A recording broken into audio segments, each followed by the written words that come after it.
Bon, donc, j'ai mon histoire de ce soir, c'est l'histoire de ma tante, la sœur à ma mère, qui,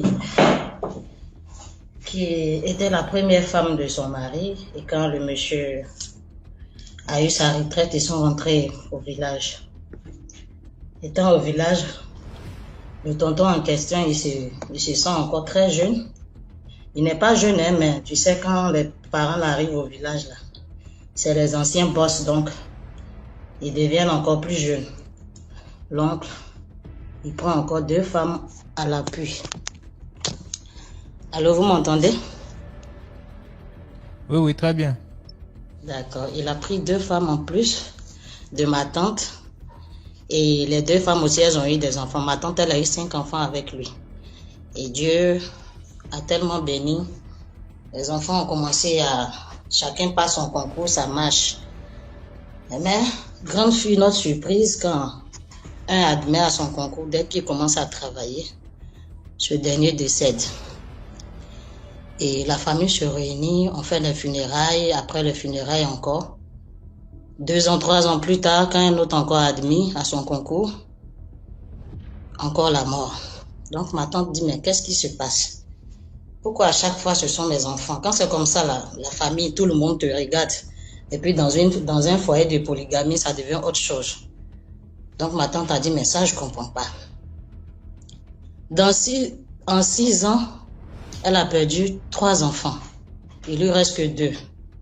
Elle dit à son mari, ah, je comprends pas pourquoi dans la famille, c'est moi seul mes enfants qui partent, je comprends plus rien.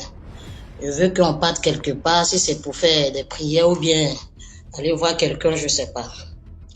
Donc l'oncle en question, il dit, lui n'a pas le temps pour toutes ces bêtises. Ma tante a dit, ah, cette fois-ci, mon enfant qui est parti, là, vraiment, ça me fait très mal. Je n'arrive pas à comprendre parce que celle qui est partie en dernière position, elle devait se marier. Elle a galéré avec un monsieur. Et le monsieur est devenu, en tout cas, lieutenant des eaux et forêts. Quand il est sorti, il a eu le concours.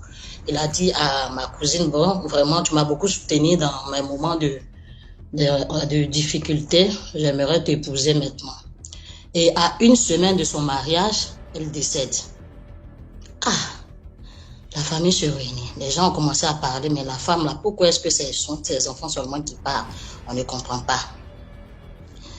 Ma mère aussi là-bas, les gens l'interpellent pour dire, ah, ta grande soeur là, de son côté là-bas, qu'est-ce qui ne va pas? La famille a commencé à murmurer. Donc ma tante aussi, voulant se justifier, elle a dit, ah, ça je comprends pas parce que le monde spirituel, je n'ai pas 4 yeux, je ne sais pas ce qui se passe. Vraiment, je vous demande de m'aider s'il y a quelqu'un qui connaît, en tout cas où on peut aller, on va aller parce que mes enfants là, vraiment, ça me tient à cœur, je comprends plus rien. Et elle dit à son mari, vraiment, je veux qu'on parte quelque part. Son mari dit, lui, n'a pas le temps pour ça. Et ma tante, elle est déjà mal vue à la maison, ses concubines, ses coépouses, en tout cas, il n'y avait plus de respect. Et tout le monde l'indexait du doigt, voilà, voilà, la dame, elle ne fait que manger ses enfants, on ne sait pas ce qui se passe.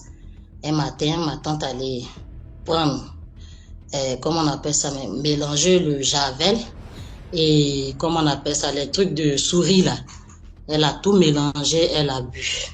Parce qu'elle dit qu'elle en avait marre. Parce que le monsieur aussi, elle vivait des choses même qu'elle ne pouvait pas expliquer. Il n'y avait plus de rapport sexuel entre eux. Il n'y avait plus de communication. Elle aussi, elle ne peut plus rentrer en famille puisqu'elle avait déjà vieilli. Elle n'arrive pas aussi à expliquer son problème aux gens. Donc, la famille s'est levée maintenant pour dire qu'on ne comprend pas. Puisque avant qu'elle ne décède, elle avait appelé ma maman pour dire, ah vraiment, je voulais avoir de tes nouvelles, mais sache que chez moi, ça ne va pas. Donc, la vie a dit, d'accord, j'ai compris, je vais faire un effort pour arriver chez toi dans la semaine. Et c'est dans la même semaine là que ma tante est décédée. La famille s'est levée, mais qu'est-ce qui se passe? Bon, d'autres l'ont accusée pour dire, bon, peut-être qu'elle est sorcière, elle a mangé ses enfants aujourd'hui, elle-même s'est donnée la mort. 2 ans plus tard, grande fut notre surprise. La dernière femme qui était sorcière, elle voulait tuer ma tante pour être mariée légalement à mon oncle, puisque c'est elle, à mon tonton, puisque c'est ma tante qui était mariée légalement. Donc, qu'est-ce qu'elle devait faire? Éliminer la dame et que le monsieur l'épouse. Et les trucs qu'elle avait comme médicaments, c'est-à-dire, bon, dans le monde spirituel, Elle était aussi, mon oncle, le tonton en question, le mari de ma tante aussi, était un sorcier.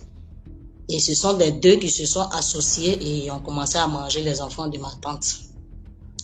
Et c'est 3 ans plus tard qu'on a appris ça. Mais après, le monsieur aussi disait qu'il voyait ma tante partout. Après, lui-même, il s'est donné la mort. Bon, la leçon que je peux tirer, c'est pour dire que vraiment, ceux qui vivent dans le foyer de polygamie, là, c'est pas bon. Prions beaucoup. Prions parce que c'est pas aujourd'hui. Là, nous avons perdu beaucoup de personnes et ça fait très mal.